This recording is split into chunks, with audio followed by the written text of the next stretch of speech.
Hey, what's up guys, and welcome back to another video of Monster Hunter Generations Ultimate, and today we are facing up against one of the fated four, the Electric Wyvern, Astalos. Now, like always, before we get into the detail about this monster specifically, let's give him a proper introduction and some interesting things about him. Firstly, Astalos debuted in Monster Hunter Generations back in 2015.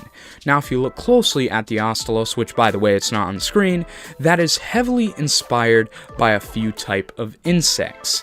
The wings are quite similar to glass-winged butterflies due to their wings being see-through or translucent, and some other similarities from dragonflies to tree hoppers on specific parts. Even the way its wings charge up electricity is similar to a cricket on how crickets use their forewings rapidly with friction to chirp, which is called stridulating. The map we are currently in is Verdant Hills, which is a remake of the OG Forest and Hills, which was one of the very first locations you visited in the very first Monster Hunter game. With Aptonoth being plentiful for Velociprey and Velocidrome, it is no wonder why the Astalos stations up in Verdant Hills. Being a carnivorous being, Astalos also eats insects. I believe Verdant Hills, aka Forest and Hills, is a direct inspiration to such areas with mountains in Japan, such as Mount Mayanora on the islands of Yakushima in the Kagoshima prefecture, but hey, that's just how I see it. With the introduction out of the way, let's talk about his element weakness. He is weak to two types of elements, which are ice and water, ice being the most impactful against him, and water being the second most impactful. The best way to farm materials for ice element weapons is from monsters like Lagambi, Blaganga, Gammoth, and some other ice element based monsters later in the game.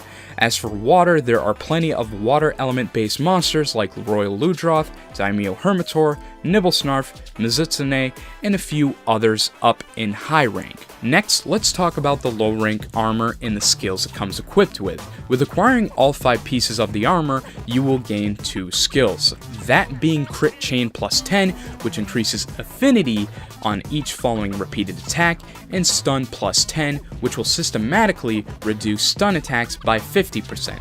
If it was Stun plus 15, it would negate stun outright and fully. As for weak spots on the Astalos, he has a few weak spots such as the head, tail, and tail tip. A good solid place to lay damage on him is also his stomach, as element damage will do fairly well as it would on his tail and tail tip. Once he goes into his enraged state, he becomes much weaker and vulnerable to attacks, simply just to balance his enraged state when he attacks quicker and with more aggression. Do note, flash bombs will work against him when he flies, so if you're having trouble on this fight, bring flash bombs. Next is his spawn and rest location in Verdant Hills. He will spawn in Area 4 and rest in Area 5 in the caves. Sometimes he wanders off in Area 10 and 3, and correct me if I'm wrong, but also in Area 2. The weapon I'm currently using is a level 1's Giant Slicer, which can be obtained by farming materials off of low rank Gammoth, with 140 raw damage and 14 ice element damage, with a chunk of green and yellow sharpness, 1 jewel slot, and negative 20 affinity to balance out with its high raw damage output. Now, before I go, I want to hear your guys' opinion on the newly released Iceborne trailer that just came out a couple days ago. I gotta say, that trailer was overall really fantastic. They spoiled a lot, but they didn't spoil too much, and that Tigrex roar at the end indicated a new beginning for the next DLC or / expansion. So anyways, thank you guys for watching, and until next time, I will see you guys later. Peace.